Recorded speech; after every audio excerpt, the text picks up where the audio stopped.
So I'm doing two things, and I'll probably split up this video into two parts. The first part is that I will be reading a whole lot of books in preparation for the Masters in October. And the second thing that I'll be doing is setting up my Notion template for the Masters.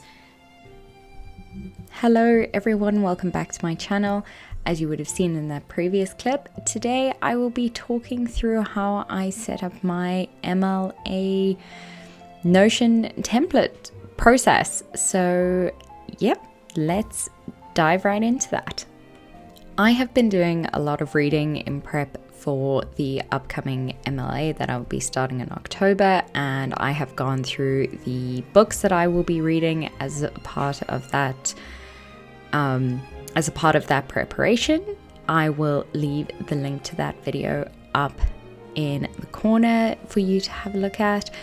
But in this video, I'm going to be focusing on how I set up my Notion so that I can write down my notes as I'm going through my readings, how I formulate and structure my thoughts and my lecture notes and my seminar notes for my upcoming masters.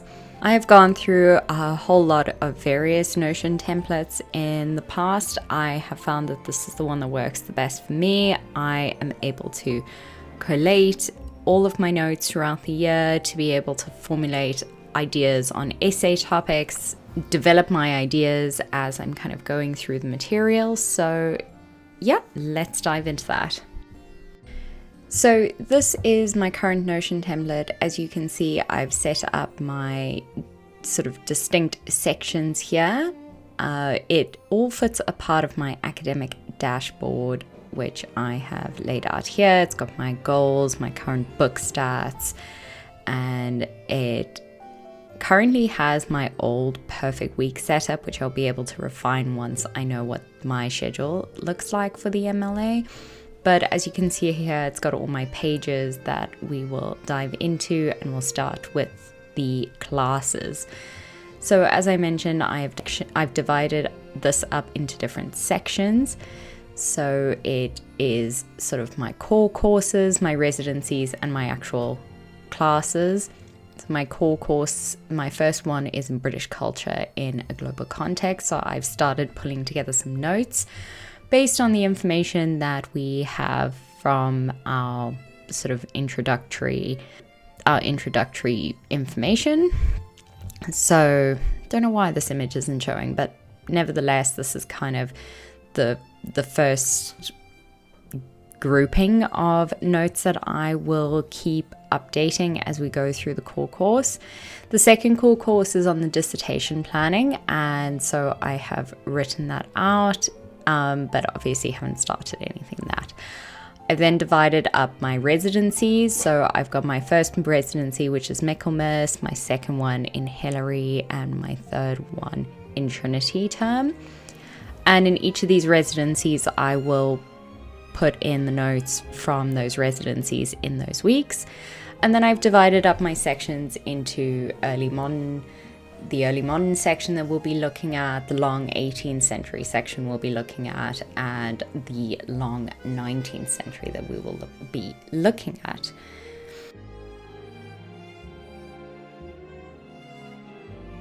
What I've also got here is my current reading list. It's a bit sparse, it's only a one text, as I'm currently working through my long reading list of MLO prep, but essentially each of the readings that I take will have a very similar structure to this Notion. This is still a work in progress, but it does provide a really good detailed summary and overview of the reading and helps me to contextualize it in a lot more detail. What I've also got in here are my structures and deadlines. So once I have clarity on my class schedule, I will pull that in there, as well as my class information. And I do know I'll have 4 assignments, so I put those in there. And what term dates that I have, for example, for matriculation in my first residency week, I've put those in the calendar. What I will do in a bit is show you how this actually looks once it has a full set of notes in it, once it has a full set of term dates, full set of assignment dates. But this is such a helpful structure for me to just keep on top of everything.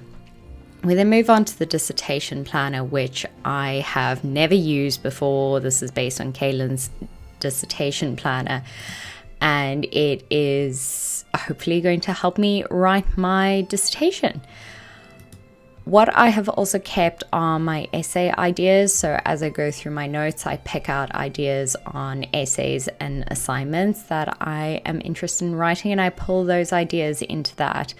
So I just wanted to show you, for example, what this is meant to look like when it is fully developed, I suppose, once it has a full set of notes. So dive into my modernist literature notes. So as you can see, this is a fully developed set of notes. As I'm going through it, I am pulling out significant quotes. I'm pulling out essay ideas that I mark with big, bold red text, and those then get transcribed into my essay ideas tab that you just saw. And I have one of those sort of sections for each of my periods that I studied, so I will have a lot more obviously in the MLA, but as you can see, I kind of divided things up into topics here in the early modern plays, and I just find this really, really helpful. It helps me to sort of contextualize everything, get as many notes as I can into one possible space, and it helps me develop these ideas and develop my research in more depth. So for example, as I mentioned, like this is what the structures and deadlines section would look like once it has been developed out, and this is what the calendar will look like when it has been developed out. You can see where I have marked off assignments or due dates or classes that I need to attend. And that is hopefully what the calendar will look like in this MLA. Another place where I collect ideas and information is in my second brain setup that I have on Notion. Let me know if you'd be interested in having a look at this and how I sort of set it up to generate ideas and to percolate ideas as I'm kind of going through it. I find the idea of a second brain really fascinating. It's something that's been explored by a number of YouTubers, including Ali Abdul. So let me know if it's something that you would be interested in seeing. Well, that is my Notion setup. I hope that you have enjoyed having a look at this. Hopefully it's given you some ideas for setting up your Notion template, and I will see you all in the next one. Thanks, bye.